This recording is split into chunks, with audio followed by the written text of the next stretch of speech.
Alô, pessoal! Tranquilito no mais? Conversei com o engenheiro agrônomo pós-graduado Jandielton Lubarino sobre o nutriente enxofre na viticultura.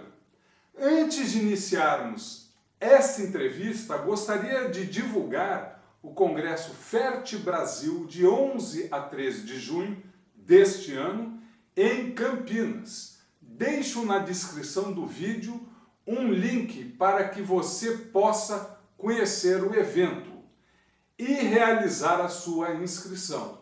Vamos então à entrevista, que é imperdível.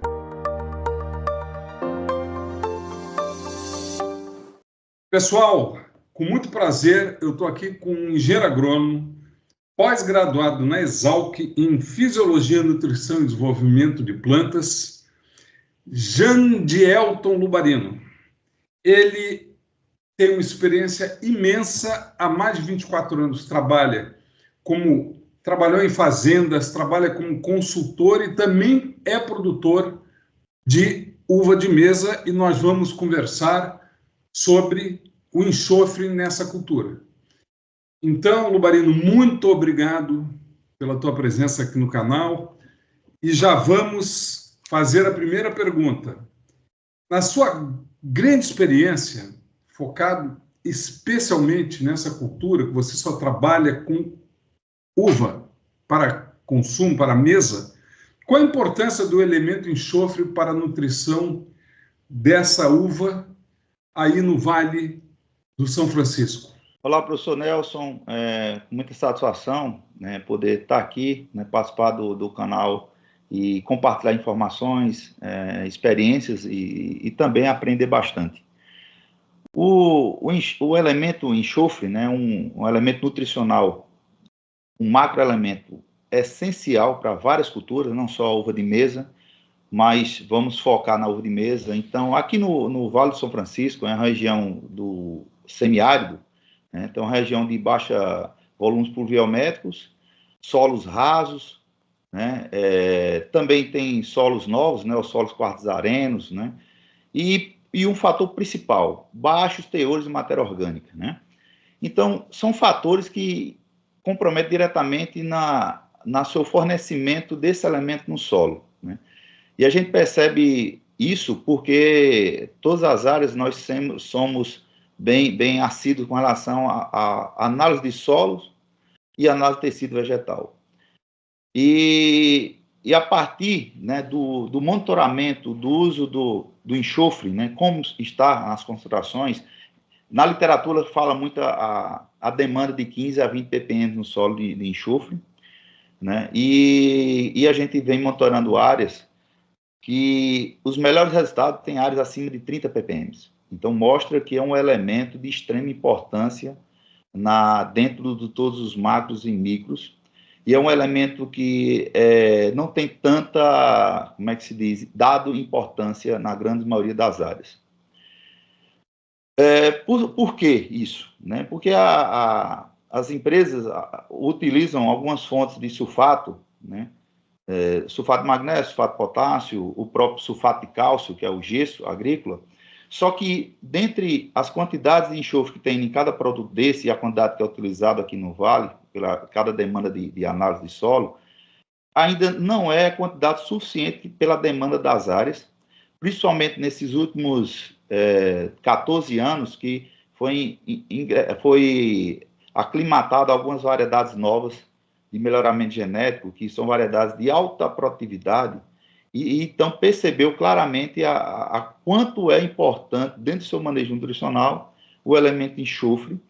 Por quê? Porque são variedades que têm uma importância muito grande na parte de fitossanidade, na parte biológica do solo, né? E também com relação a algumas ativações de assimilação de nitrogênio, da cadeia de nitrogênio, com relação à parte de aminoácidos, principalmente a metionina, né, a cisteína. Então, são aminoácidos importantes dentro de todas as variedades, não só uvas de color, como também uvas brancas, negras, lilás.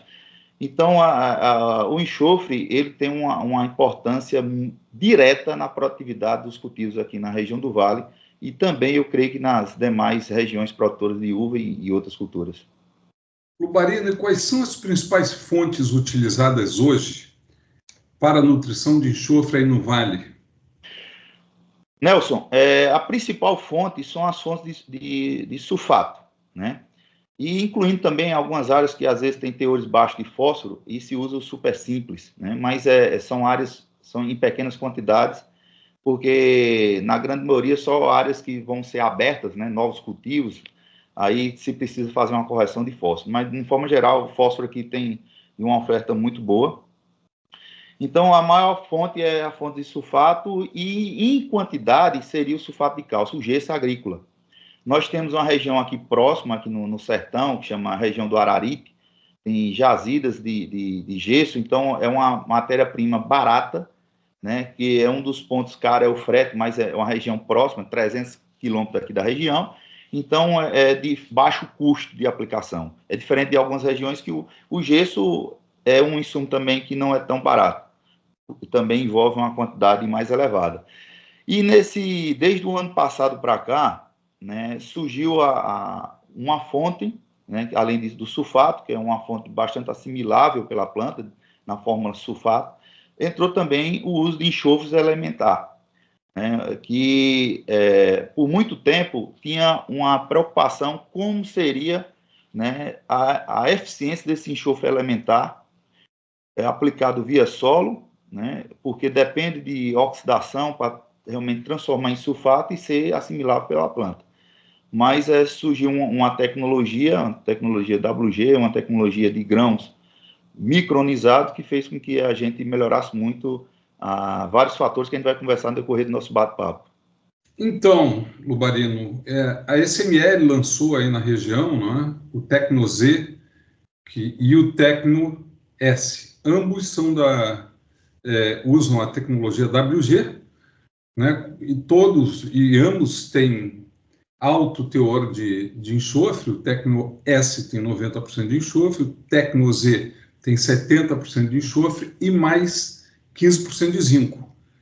Como é que você vê esses produtos? Como é que você está utilizando? Quais são os principais atributos desse produto, dessa tecnologia da SML, né, para o produtor e para o manejo de adubação? Professor, eu digo que eu sempre falo para meus orientados, né, meus consultados, que foi uma virada de chave, né, um elemento tão importante. Quando você começa a ver a fonte de sulfato, envolve não só o elemento enxofre, mas envolve sempre um outro macronutriente, e a gente tem que saber realmente entender as concentrações de cada elemento desse dentro do balanço nutricional. Às vezes a gente foca só no enxofre, mas acaba incrementando um fósforo, um cálcio, um magnésio ou um potássio, e acaba desbalanceando as relações entre esses macros, esses ânions e cátions, que acaba realmente trazendo, além de um custo maior, né, e também uma ineficiência de alguns nutrientes, né, por questão de excesso de alguns elementos. Então, quando a SML ele veio nos trazer uma tecnologia, mesmo sendo um enxofre elementar, a gente foi perceber com relação às doses utilizadas, né, a gente vem fazendo um trabalho de análise, né, e verificando tanto a análise de solo para ver o poder de lixiviação, o poder de tampão, ver a análise de tecido vegetal, que níveis vem chegando esse enxofre, para saber que quantidade utilizar nas fases específicas, né? E sabe que aqui na uva nós temos um ciclo em torno de 120 dias, então são em torno de 17, 18 semanas, as fases iniciais de maior demanda de aplicação de nitrogênio, as fases de formação de fruto e a fase de maturação, são 3 fases distintas que necessitava ter disponibilidade do elemento enxofre para as plantas, né, para seu processo nutricional e fisiológico. Então, esse produto, o técnico S ou técnico zinco, né, o sulfato o enxofre mais o zinco, consegue a gente aplicar naquela semana, naquela demanda da planta, via feto irrigado, com doses menores, né, que são doses que variam muito de 1 kg até 2 kg por hectare, são doses baixíssimas, e com produto que tem uma solubilidade na aplicação muito boa, muito boa. Nós aqui do Nordeste temos uma ferramenta fundamental que é o sistema de fertirrigação. Né? Nós realizamos nutri-irrigação. Então, a gente irriga as áreas colocando como como fosse você aplicar uma água com os nutrientes, como fosse uma solução nutritiva, então, diária, ou 2 vezes ao dia, ou todos os dias. Então, um produto desse, com essa tecnologia que nós temos boa solubilidade, né, não tem problema com comprometimento, entupimento no sistema, e aplicar pontualmente naquela fase, e disponibilizar aquele elemento, porque o elemento elementar, o enxofre elementar, nós sabemos que temos que ter algumas enzimas, né, alguns micro-organismos, para poder fazer essa oxidação, transformar esse enxofre elementar na forma de sulfato e a planta assimilar. Só que pelo tamanho da partícula, faz com que esse processo ele seja muito rápido e muito eficiente. Né? Então, nós temos um estoque pequeno, um produto que representa uma quantidade muito menor do que fazíamos há 2 anos atrás. A gente sabe que atualmente vocês têm tido aí no Vale, né, muita chuva, com alta intensidade, que tem prejudicado a qualidade da uva de mesa. Essa tecnologia do Tecno-S, Tecno-Z, que tem partículas entre 2 e 4 microns, quer dizer, realmente é muito fina, por isso que ajuda muito a passar na irrigação, ser entupinada e ser muito rapidamente oxidado.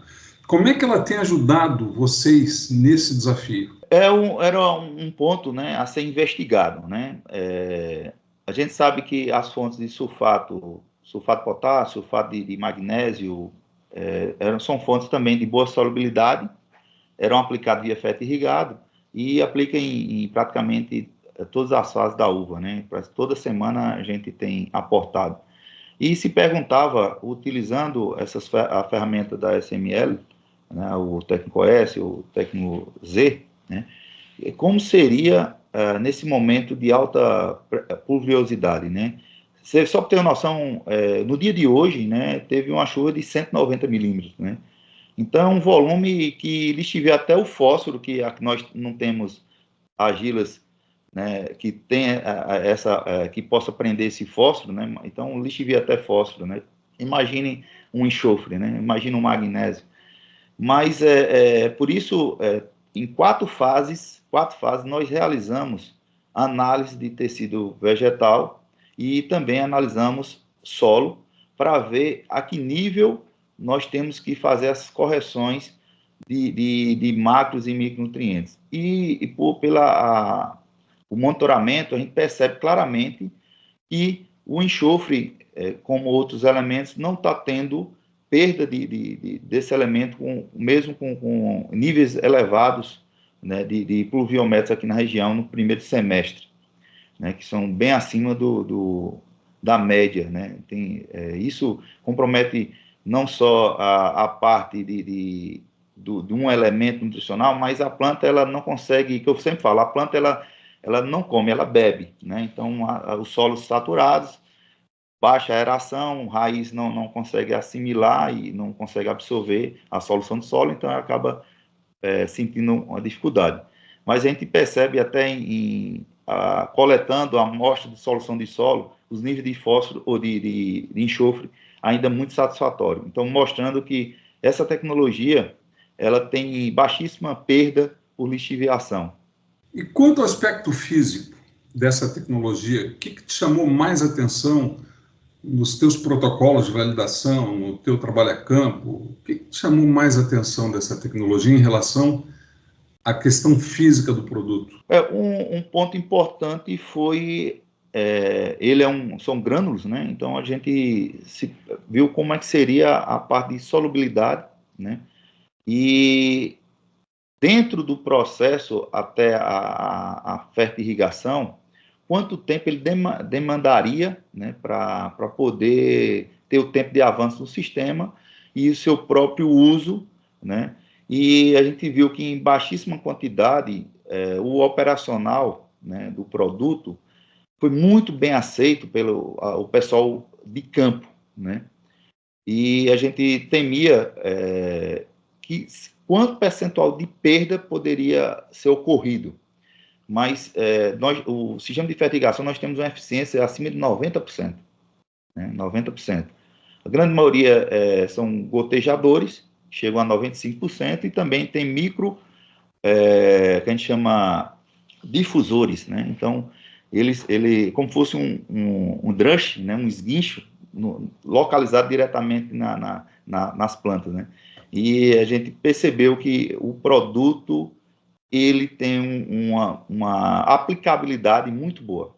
Em termos ambientais, essa tecnologia do SML para a cultura da uva, quais são as questões em relação aos micro-organismos do solo que também você observou? Pronto.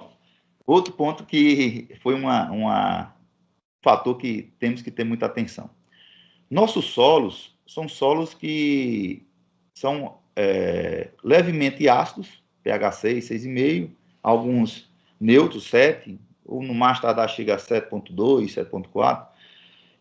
Então, nós tínhamos uma preocupação usando fonte de enxofre fertirrigado, se ele teria uma alteração de acidificar os solos e começar a também trazer um ambiente um pouco desfavorável para o uso de alguns micro-organismos. Né? Mas não ocorreu essa acidificação, né? Não ocorreu nenhuma alteração com relação à condutividade elétrica, e aqui na região está começando a fazer algumas análises de alguns bacilos e fungos, né, bacilos subtilis, que a gente usa bastante para enraizamento, azospirilo, alguns solubilizadores de fósforo, como o fungo tricoderma, e nós percebemos, assim, dentro dos laboratórios de fitopatologia, que não teve nenhum impacto ambiental, né, que venha diminuir a população ou a presença daquele micro-organismo. A gente fez alguns monitoramentos em placa de Petri e levando também algumas raízes, solos, para poder quantificar e avaliar se está tendo algum comprometimento, né? Outro fator, professor Nelson, era com relação a um impacto ambiental com relação à questão a gente chama que hoje é uma demanda importante, com impacto de carbono, né? Então, você imaginar que todos esses insumos, né, os fertilizantes, sulfato, magnésio, potássio, envolve transportes de rodoviários, né, são caminhões que usam combustíveis fósseis, né, e vêm de grandes distâncias, né, então rodando pelas essas rodovias brasileiras e, infelizmente, contribuindo com a população, ou com a poluição do ar, né? E quando a gente vem um produto como esse, que envolve uma quantidade menor, né? Envolve uma necessidade de uma menor quantidade de uso de compra, você impacta diretamente na questão de poluição ambiental, principalmente com o uso menor de fretes, contribuindo com a poluição da atmosfera. Finalizando, então, o Tecno-S e o Tecno-Z da SML, com essa tecnologia WG, você entende que ela realmente traz grandes benefícios para a cultura da uva, em termos ambientais, em termos de diminuir a lixiviação, porque está na forma elementar, não é? Então, ele não lixivia, melhorando a absorção da planta. Será que você poderia, para finalizar, nos fazer um pequeno resumo dos benefícios que, na sua experiência, você está enxergando esse produto? Como você está enxergando ele? Pronto, vamos lá. Um fator principal é na parte da nutrição, principalmente com relação a nitrogênio, né? Então, o senhor citou benefícios ambientais, né? E um dos pontos é com relação à nossa região, são variedades, na grande maioria, de alto vigor, né? E quando se trata de variedades de uva de mesa de alto vigor, nós temos que se atentar muito no monitoramento de nitratos, né, nitritos e também de forma geral, amônio, né? Então, essa assimilação de nitrogênio na planta, ela o enxofre está envolvido diretamente, né? Então, principalmente nesse período de chuva, um dos elementos que mais se eleva na planta são o nitrogênio. Então, se nós temos o elemento enxofre em carência, né? Carência, vai fazer com que esse nitrogênio nos traz um desequilíbrio entre outros elementos que vai comprometer na qualidade da fruta, né? Principalmente no pós-colheita, aumento de fungos de podridões, né?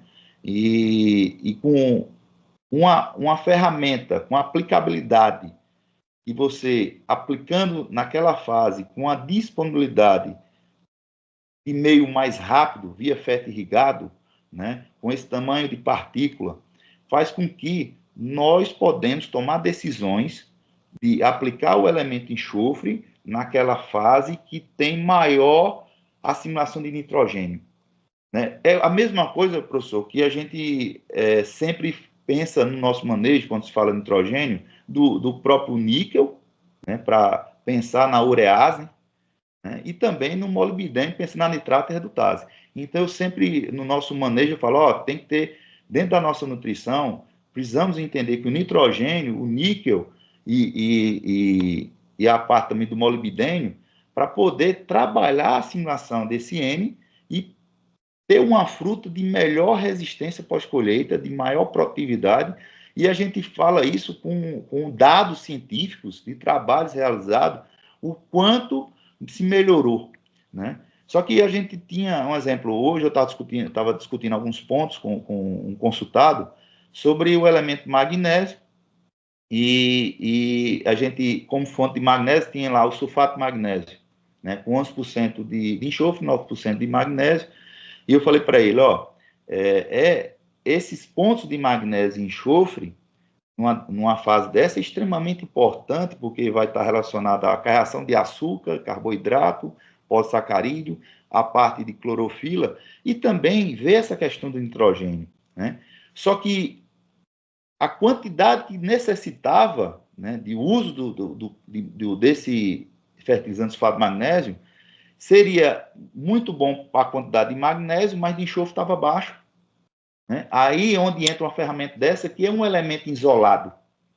Eu posso realmente adicionar e corrigir o enxofre que estava baixo no tecido vegetal, né? Estava baixo no tecido vegetal, eu podia ir de uma forma muito mais rápida, né?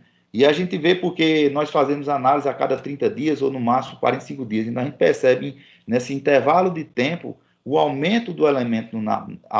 É como eu sempre falo, o melhor extrator é a planta. A gente às vezes olha a análise de solo e dá um diagnóstico muito bom, mas como é que está a planta? Então precisamos sempre estar fazendo análise de tecido para poder entender se a planta está assimilando bem todos os elementos. Lubarino, excelente. Muito obrigado, Lubarino. Grande abraço. Obrigado, professor. Um abraço a todos.